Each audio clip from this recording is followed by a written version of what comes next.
네, 안녕하세요. 기분의 노무사 차준노무사입니다. 노무사님, 네. 제가 오늘 노무사님한테 좀 상담받을 게 있어요. 아, 드디어 상담을 받으시는 거예요? 네, 저희 회사가 이제 네. 이사를 가잖아요. 이사를 가는데 굉장히 멀어져요. 네. 그래서 제가 통근 시간 한 3시간 될 것 같거든요. 통근 시간이 3시간이요? 그럼 출퇴근 합쳐가지고 6시간이에요? 아, 그렇게 되나요? 응. 아, 죄송합니다.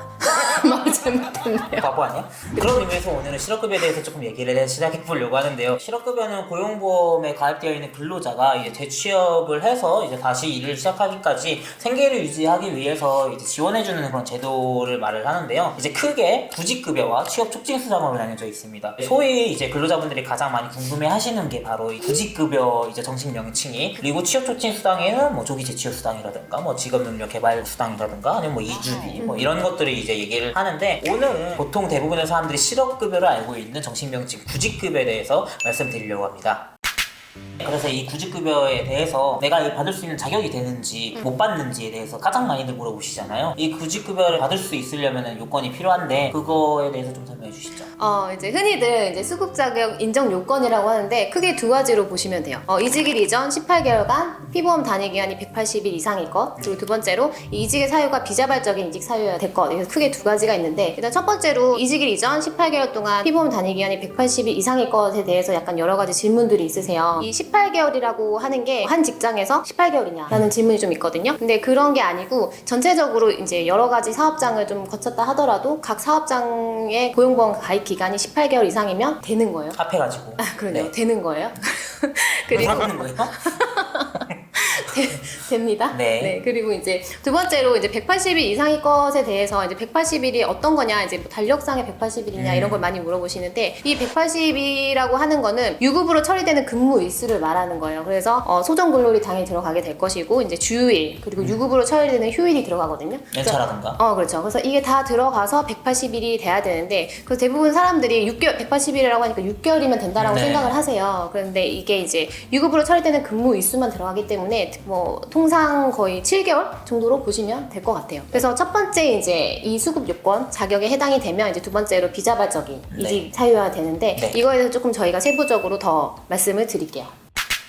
네, 그래서 구직급여를 받기 위한 조건으로 18개월 동안에 180일 이상의 피보험 자격을 이제 인정을 한다고 말씀을 드렸는데, 거기에 이제 추가적으로 비자발적인 사유로 이직을 해야만 해요. 어디서부터 어디까지 그런 비자발적인 사유냐, 내가 뭐 사업상에 문제가 있어서 그만두는 건데 그러면 이거는 내가 못 받는 거냐, 이것도 비자발적인 걸로 인정을 받을 수 있느냐라는 게 이제 가장 궁금하실 건데, 고용보험법 시행규칙 제101조 제2항 별표 2에 보시면은 이 수급 자격이 제한되지 않는 정당한 이직 사유라고 해가지고 총 13가지가 주르륵 나와 있습니다. 네. 이제 주로 이제 쓰이는 것들이 이제 그중에 몇 가지인데, 그거에 대해서 좀 설명해 주시죠. 수급 자격이 제한되지 않는 정당한 이직 사유에 13가지가 있다고 말씀을 드렸는데, 저희가 크게 3가지로 나눠가지고 설명을 좀 드릴게요. 첫 번째로는 좀 자주 쓰이는, 그러니까 네. 실업급여를 이제 받는데 문제가 없는 사유 2가지랑, 두 번째로는 조금 알고 있으면 도움이 될 만한 사유들, 네. 그리고 나머지 세 번째는 실제로 잘 사용되지 않는 사유들을. 그래서 네. 크게 3가지로 나눠서 설명을 드릴게요.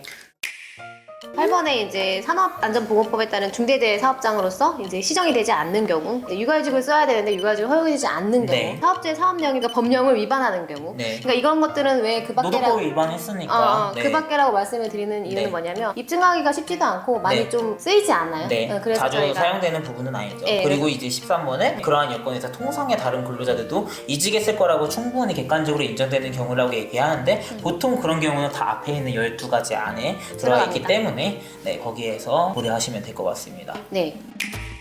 위에서 일을 하다 보면 한 번쯤 맞닥뜨리게 되는 몇 가지 알아둬야 되는 사유들에 대해서 조금 말씀을 드릴게요. 네, 별표 2의 제1호에 나오는데, 다음 항목의 어느 하나 해당하는 사유가 이직일 전 1년 이내에 2개월 이상 발생할 것이라고 되어 있어요. 그래서 5가지가 나오는데, 실제 근로 조건으로 합의한 내용보다 좀 저하된 임금 근로 조건을 이제 적용을 받게 되거나, 채용 후에도 기존에 지급받던 근로 조건보다 낮은 네. 근로 조건을 좀 받게 네. 되는 경우가 2개월 이상 지속이 네. 되면 이제 실업급여를 신청할 수가 있어요. 근데 여기서 좀 중요한 게, 낮아진 근로 조건에 대해서 근로자가 동의를 하면 적용이 되지 않습니다. 그것도 이제 근로계약의 일부니까요. 그리고 두 번째는 임금 체불이 있는 경우. 당연히 임금 체불이 한 2개월 이상 지속이 되면 네. 다니기가 조금 힘들겠죠? 싫죠. 싫죠. 네, 나가야죠. 네.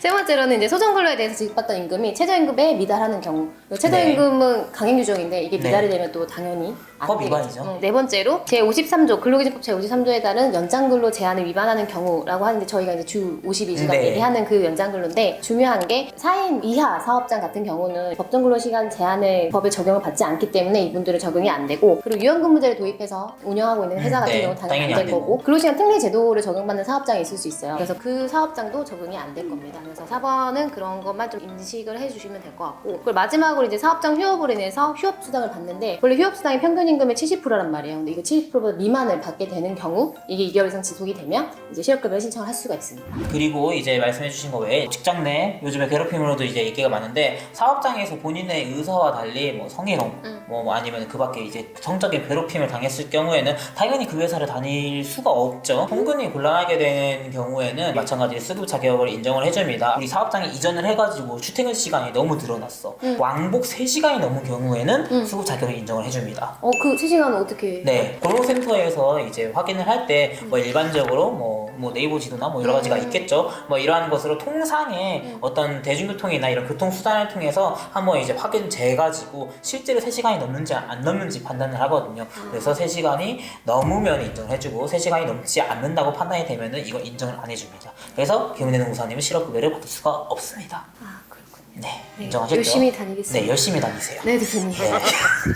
네, 그래서 사업장에 이전하는 것뿐만 아니라 전근을 가면은 내 입장에서는 어쨌든 사업장이 바뀌는 거잖아요. 일을 하는 곳이 달라지니까 그런 경우에도 역시 마찬가지로 수급 자격을 인정받을 수 있고 그 외에는 나랑 같이 살고 있는 뭐 배우자나 공부하는 사람이 거소로 옮기는 바람에 사업장은 그대로 있지만 내가 이사를 가는 바람에 3시간이 넘는다. 이것 역시도 인정을 받을 수 있습니다. 뭐 그밖에 피할 수 없는 사유도 뭐 센터에서 인정을 해주면 받을 수 있습니다. 부모나 동거 친족의 질병 또는 부상으로 인해서 30일 이상 내가 간호를 해야 돼. 다른 사람이 간호할 수 없는 경우에요. 내가 간호를 해야 되는데 보통 내가 아프면은 병가나 이런 거를 낼 수 있잖아요. 네, 근데 이제 연차나 이런 건 아무래도 한계가 있다 보니까 부양을 해야 되기 때문에 간호를 해야 되기 때문에 잠깐 회사를 다닐 수 없다. 휴가나 휴직을 달라 했는데 회사에서 안 된다. 너는 연차도 없고 우리는 그런 규정도 없고 이게 병가도 아니고 하기 때문에 우리는 줄 수 없다. 라고 했을 경우에는 어쩔 수 없이 회사에서 그만둬야 되고 이런 경우에는 수급 자격을 인정을 받습니다. 저희 어머니가 옛날에 실제로 저희 아버지 간호하기 위해서 어쩔 수 없이 한번 회사를 그만두시고 이렇게 실업급여를 받은 적이 있습니다. 네, 그리고 마지막으로 이제 구호에 나와 있는데 이제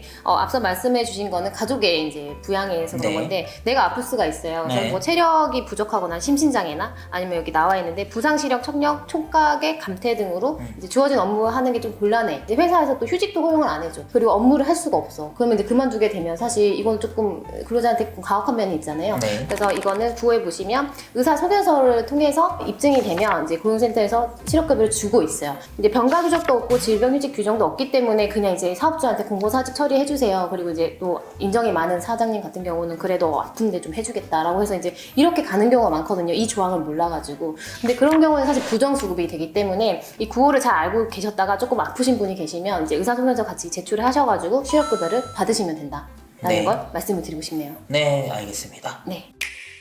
첫 번째로 이제 조금 많이 활용되는 거에 네. 대해서는 공고사직이랑 이렇게 네. 그리고 계약기한 만료로 인한 사유가 있어요. 정말 많이 쓰이죠. 네, 그래서 제5호에 별표에 보시면 제5호에 공고사직에 대한 내용이 나오는데 이제 사업주로부터 이제 사직을 공고를 받거나 불가피하게 인원 감축 계획이 있어가지고 이제 희망퇴직자를 모집해서 이제 사직을 하는 경우 이런 경우에는 이제 공고사직에 해당이 돼서 이제 실업급여 신청을 하면 수급을 받을 수가 있어요. 근데 좀 중요한 거는 공고사직에 해당함에도 구직급여를 받지 못하는 경우가 있거든요. 네, 맞습니다. 이거는 관련 법령이 고용노동법 제58조에 나와 있어요. 근로자가 이제 약간 기책사유가 있어요. 중대한 기책사유로 뭐 비리 같은 게 있거나 네. 이제 해를 끼쳤거나 그러니까 사실 징계해고로 갔어야 되는데 그냥 공고사직으로 해서 이제 퇴사를 한 경우에는 이 경우에는 이제 인정되지 않습니다. 그래서 구직급여를 수급받을 수가 없습니다. 네. 그리고 또 많이 쓰이는 게 이제 12호에 뭐 정년 도래나 뭐 계약 기간의 만료가 있는데 계약직분들이 뭐 계약 기간이 다 끝났기 때문에 당연히 이제 계약이 종료되는 경우에 구직급여의 수급 자격 요건이 됩니다. 그런데 이제 여기서 한 가지 이제 주의하셔야 될 거는 회사에서는 우리 연장을 하자라고 했는데 근로자가 아니요 저는 연장하지 않겠습니다 라고 하는 경우에는 이게 비자발적인 이직 사유로 인정이 되지 않거든요. 그래서 구직급여를 받지 못하게 된다는 점 참고해 주시면 좋을 것 같고 일반적으로 우리가 보통 자발적 이직을 많이 하게 되잖아요. 이 회사가 정말 마음에 안 들어서 때려치고 나가는데 그렇게 되면은 구직급여를 못 받는데 다른 회사에서 뭐 한 달이나 두 달짜리 짧게 계약직으로 일을 하고 나면은 계약기간 만료 도래되고 뭐 18개월 이전 180일 동안에 뭐 피부원 단위기간 되고 이렇기 때문에 당연히 구직급여 수급 자격이 되거든요. 그래서 구직급여를 받을 수 있다는 점 뭐 팁으로 생활의 팁 정도로 알고 계시면 좋을 것 같습니다. 김혜영 사람이도 뭐 하시고 싶은 말씀 없으신가요? 대표님, 제가 열심히 다니겠습니다. 네, 알겠습니다. 저희는 이제 이슈다 이슈는 당황하셨어요? 네, 많이 당황하셨어요. 네, 아무튼 이슈다 이슈는 네, 이번 편부터 근로자편과 사용자편으로 이제 나누어서 얘기가 됩니다. 오늘은 이제 근로자편에 대해서 주로 근로자분들이 아셔야 되는 부분에 대해서 조금 짚어드렸고 다음 편에는 또 사용자분들이 구직급여와 관련해가지고 간략하게 좀 짚어드리려고 하니까 또 한번 시청을 부탁드리겠습니다. 네, 저희는 다음에 다시 한번 찾아뵙도록 하겠습니다. 여러분 안녕. 안녕.